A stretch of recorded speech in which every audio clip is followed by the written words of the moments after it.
Parlons un peu de ton équipe. Tu as mentionné plusieurs fois l'équipe. Combien de personnes se trouvent dans l'équipe? Combien de personnes sont à plein temps? Combien sont des freelances? Et quel est le rôle en fait de cette équipe? Qu'est-ce qu'ils font? Ouais, alors du coup, le noyau dur, bah, on est deux. Donc il y a mon collègue qui aujourd'hui est associé, Kevin, donc, qui est arrivé il y a un peu plus d'un an.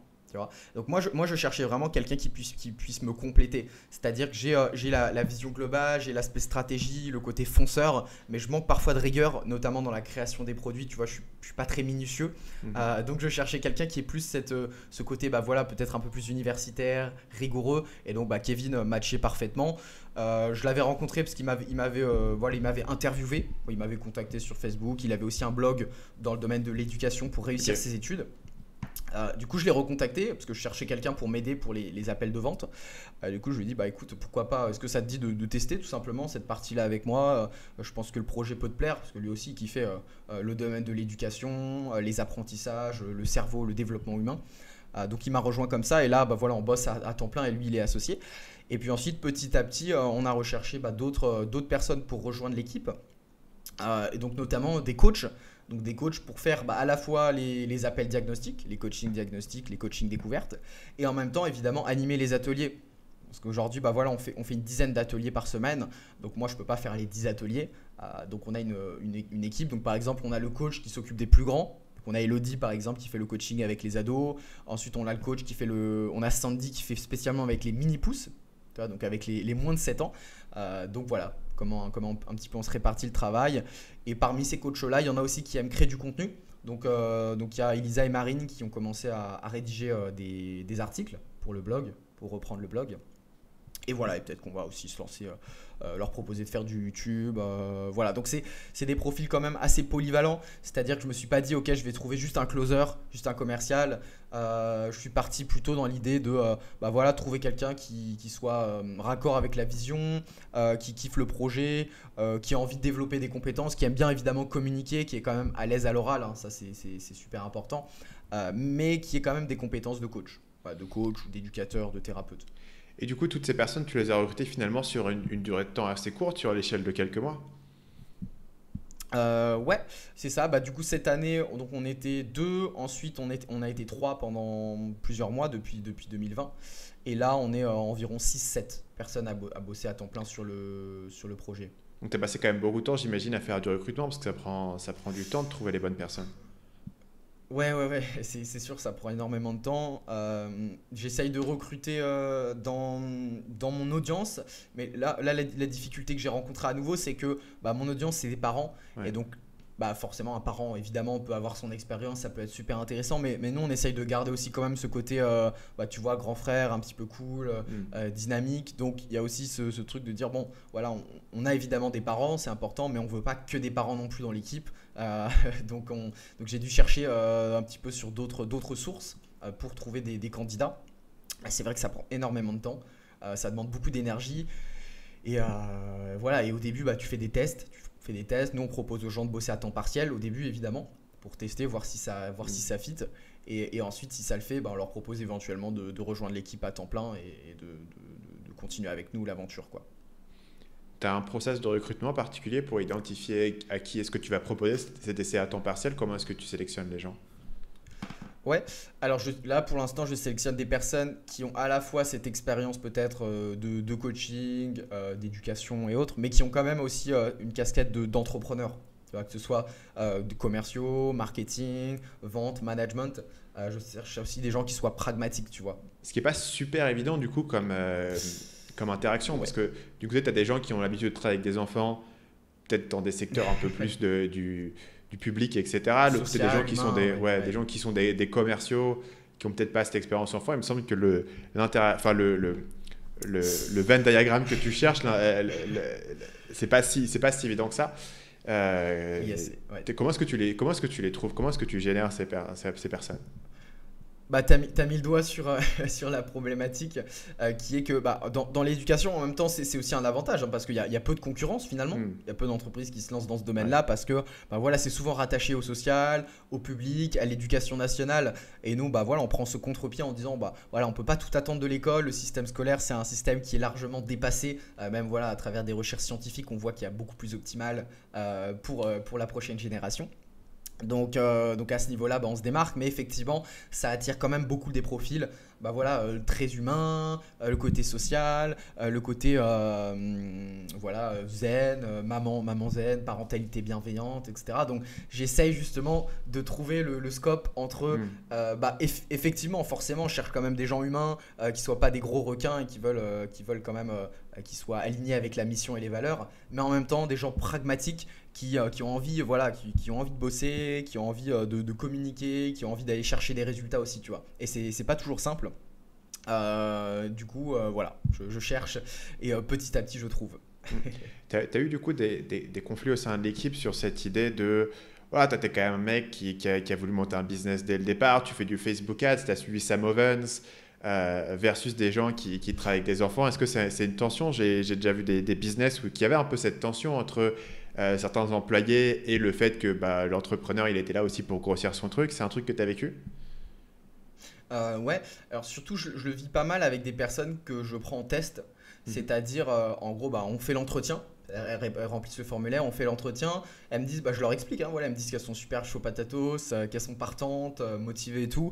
Ensuite, je leur envoie la petite formation sur l'aspect quand même commercial, en leur expliquant bah, comment ça se déroule. Et parfois, j'ai des retours en mode, bah voilà, c'est pas trop fait pour moi, je suis pas à l'aise avec ça. Mhm. Voilà, donc après, c'est drôle parce que c'est des croyances personnelles, tu vois. Ouais. Typiquement, de dire, ah bah vendre par téléphone, c'est de la vente agressive. Tu vois, c'est complètement Mhm. bah, c'est ses propres croyances, tu vois. Donc c'est intéressant parce que c'est vrai que dans ce domaine-là, effectivement, bah, les gens sont pas trop au courant de ces méthodes-là. Pour eux, voilà, il faut juste discuter avec les enfants. Il n'y a pas besoin de vendre. C'est le bouche à oreille. Ouais. C'est le problème que tu dois retrouver peut-être toi avec des thérapeutes, tu vois, des thérapeutes qui se lancent, qui ont un cabinet, qui sont pas forcément à l'aise avec le fait de communiquer sur leur activité, le fait d'avoir des gens au téléphone, de vendre des prestations, tu vois. Voilà. Donc Mhm. ouais, c'est pas toujours évident. Après, dans l'équipe globalement, ah si, il y a eu un cas, alors c'était pas grand chose, c'est juste bah, une collègue qui m'a dit, bon voilà, avec le tableau, tu sais, parce qu'on a un tableau avec les scores, ça j'invite d'ailleurs tout le monde à avoir un tableau de tracking sur les appels, c'est-à-dire de Ouais. prendre des notes sur les appels pour avoir des stats précises. Et du coup, bah, pendant la réunion d'équipe, justement, on faisait un petit point sur les stats et il y avait la stat d'une coach qui était pas au top. Donc, on a essayé de voir comment on pouvait améliorer ça, comment on pouvait l'aider. Et l'idée, c'était pas de la rabaisser, mais c'était surtout de lui donner des outils pour qu'elle s'améliore. Et du coup, après, on en a rediscuté avec une autre coach qui disait, bon, parfois ça peut être un petit peu stigmatisant, ça peut mettre peut-être un petit peu la pression et tout. Donc, on essaye de trouver le juste milieu, mais pour nous, c'est plutôt un jeu, tu vois, c'est-à-dire que bon, on essaye d'avoir des stats les plus élevées, un petit peu comme un jeu de tennis, tu vois, quand tu fais du squash ou du tennis, bah, tu veux gagner, tu veux marquer des points, mais t'es pas là pour te mettre la pression de fou et pour te taper dessus si t'y arrives pas, quoi. Mhm. Euh, non, mais parce que pour le coup, tu as quand même une partie, j'imagine, de ton activité qui est pour le coup entièrement statistique. C'est-à-dire que tu fais de la pub Facebook, c'est Hmm. vraiment combien ça m'a coûté, quels sont les chiffres, les machins, Ouais. et tu peux tomber dans des trucs de euh, voilà les gars, voilà le taux de conversion qu'on a fait cette semaine, etc. Et de l'autre côté, les gens ils sont en mode ouais, moi j'ai parlé à des gamins toute la semaine et toi tu me parles de chiffres. Tu vois, c'est un peu ces questions de culture qui sont intéressantes quand tu fais un business qui est aussi bah, c'est un truc d'enfance, donc les gens ont une vision très précise de ce qui est acceptable ou pas avec des enfants, mais d'un autre côté, ton Ouais. input, c'est du Facebook Ads, et le Facebook Ads, on sait aussi ce que c'est, et on sait aussi ce que ça demande, c'est-à-dire qu'en Facebook Ads, si tu closes pas assez derrière, t'es pas rentable, tu perds de l'argent, ton truc, voilà, Ouais. il y a une réalité numérique aussi, donc c'est intéressant de voir que tu es vraiment à l'extrême sur ces deux questions, tu vois, parce que sur un truc comme le mien, par exemple, tu vois, quand tu vends du marketing, il y a moins de conflits. Les gens qui travaillent avec moi pour vendre du marketing se disent Ouais, pas c'est ah clair. bah Marketing Mania c'est devenu trop commercial. Tu vois, il y a pas, cette question elle se pose même pas. Le truc c'est dans le nom. C'est Tu clair. vois, et c'est assez clair qu'il y aura pas de question. C'est intéressant. C'est tu vois, dans tout ce qui travaille dans l'enfance, tout ce qui est dans le créatif aussi. Je travaille avec des gens qui font du créatif et tout d'un coup, tu es sur l'intersection d'un truc ultra numérique. Ouais, Tu ouais. fais du marketing, tu traites tes taux de conversion, etc. Hmm. Et un truc où tu vends de la création, tu peux facilement avoir ce conflit interne qui est de se dire je suis schizophrène, quoi. J'ai les deux parties de mon truc où au sein de l'équipe, il y a des personnes qui sont ultra sur des chiffres et qui font que ça. Il y a des personnes qui sont ultra sur de la créativité ou sur de l'humain ou sur du contact. Et ça peut être difficile à réconcilier, notamment si voilà, si tu n'arrives pas à le réconcilier. En fait, souvent, ce qui se passe, c'est que tu n'es pas efficace en fait, sur l'aspect marketing, quoi. Et tu es paralysé par cet aspect marketing parce que tu veux vendre un truc, tu veux aider les gens, mais sans jamais vendre et promouvoir le truc et avoir de retours négatifs. Et en fait, tu t'aperçois que tu ne peux pas le faire. C'est quasiment impossible de faire quoi que ce soit sans avoir des retours négatifs et des gens qui vont te dire ce que tu fais, c'est pas acceptable ou tu fais du bénéfice avec quelque chose que tu ne devrais pas faire. C'est impossible, même sous des pubs Facebook, il y a toujours des commentaires voilà, qui font rire en mode ah, il se fait de l'argent sur les enfants, sur le malheur des autres, ah, mais il n'y a pas assez ceci, il n'y a pas assez cela. Si ta pub, il n'y a pas eu 3 remarques négatives dans la semaine, c'est que ta pub elle tourne pas assez, tu vois. Maintenant, ça fait partie du jeu. Le but, je pense, c'est de trouver le meilleur des deux mondes. C'est vrai, c'est pas toujours simple, hein. Je dis pas que j'y arrive toujours, mais trouver le meilleur voilà, du marketing, de la communication, de la vente éthique et en même temps voilà, avoir ce côté humain, ce côté peut-être vraiment les gens. Moi, je pense que bon, le plus important, c'est juste d'avoir un bon service, quoi. D'avoir un bon service qui apporte des résultats. Après, voilà, il y a toujours des gens qui vont dire ah mais t'envoies trop de mails, tu vois, on est bombardé, t'envoies un mail par jour. Des gens qui vont dire ah mais j'en ai marre de voir ta pub, ah c'est trop cher, ah c'est pas assez cher, ah y a pas ceci, il y a pas assez cela.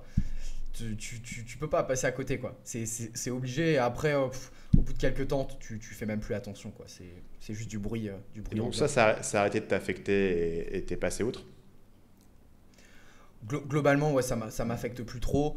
Non, je prends du recul par rapport à ça et je me dis que dans tous les cas, l'avantage quand tu t'intéresses un petit peu comme toi à la psychologie, au biais cognitif, c'est que tu comprends que les gens ont voilà, notamment des biais de confirmation, qu'ils ont des croyances et notamment en CNV par exemple, on apprend plutôt à observer. C'est-à-dire à observer factuellement les choses plutôt que faire des observations. Donc à chaque fois qu'on a une observation sous une pub, on la renvoie vers notre atelier sur le mode girafe pour qu'elle mette ses oreilles de girafe et qu'elle soit plutôt dans l'observation au lieu du jugement, de l'interprétation. Et c'est incroyable de se rendre compte à quel point la plupart des gens pensent dire des faits, mais ils sont en mode jugement, interprétation. Et c'est leur propre croyance. Et donc finalement, une critique, elle en dit plus sur celui qui fait la critique que sur celui qui la reçoit, surtout quand la personne ne connaît rien de toi, rien de ton business et qu'elle a juste vu une pub ou une vidéo sur Facebook, tu vois. Yes.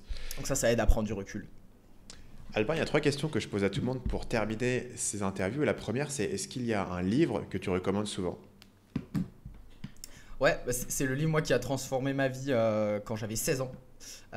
J'étais mal dans ma peau, je passais mes journées sur les jeux vidéo et ma mère elle m'a tendu un livre et elle m'a dit bon écoute t'es peut-être un petit peu jeune, je sais pas si tu vas tout comprendre mais peut-être que ça peut t'aider. Et ce livre c'était les 4 accords Toltec. Okay. Je sais pas si tu connais, voilà c'est ça fait partie de ces livres, j'ai entendu parler 100 000 fois, ouais. Je le vois toujours sur les best-sellers sur Amazon, je l'ai jamais lu.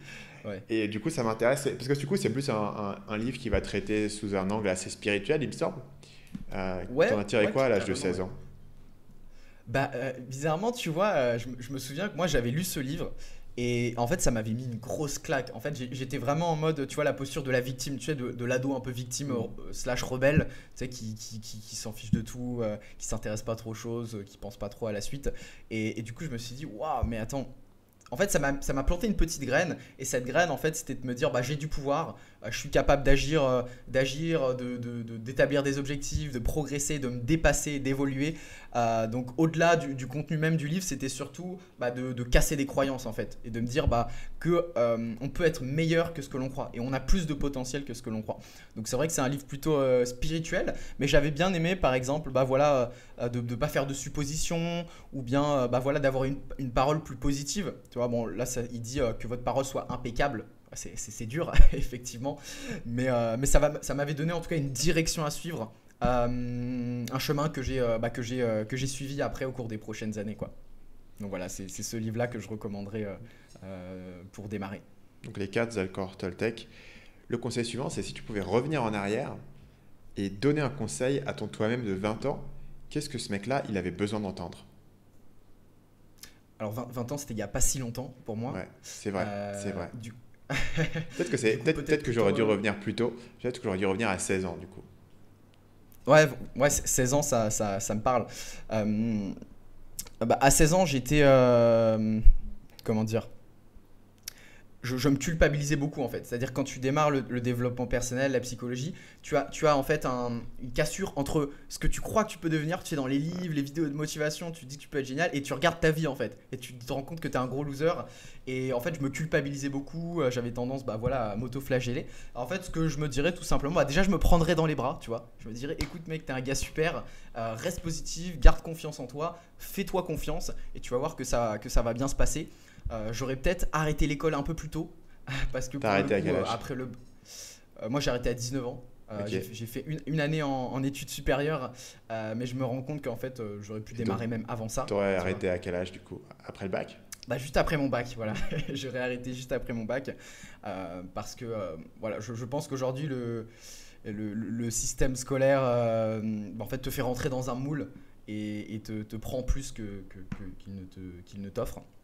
Donc je me dirais ça, je me dirais voilà, fais-toi confiance, t'es un gars super, t'as du potentiel, mets en place des choses, passe à l'action et confronte-toi à tes idées, dépasse tes peurs et voilà, après globalement je suis plutôt content du parcours que j'ai eu et ça fait que commencer, donc on voit.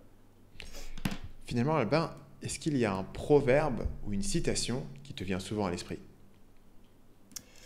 Ouais, alors c'est la citation que mon collègue répète tout le temps et finalement j'adhère pas mal. On la répète à tous les gamins, donc cette citation, je pense qu'il y a des milliers d'enfants qui ont dû l'entendre. C'est croyez en vous, croyez en vos rêves et surtout ne cessez jamais d'apprendre pour devenir une meilleure personne. Voilà, cette citation qui nous parle bien et qu'on transmet aux enfants pour leur dire de croire en eux tout simplement. Salut, c'est Stan, j'espère que vous avez apprécié cet extrait du podcast Marketing Mania. Bien sûr, vous pouvez retrouver l'ensemble des épisodes du podcast, y compris les instructions sur comment vous abonner sur l'application Apple Podcast ou sur votre téléphone Android en vous rendant sur mon site à l'adresse marketingmania.fr/podcast. Je vous ai mis le lien dans la description de cette vidéo.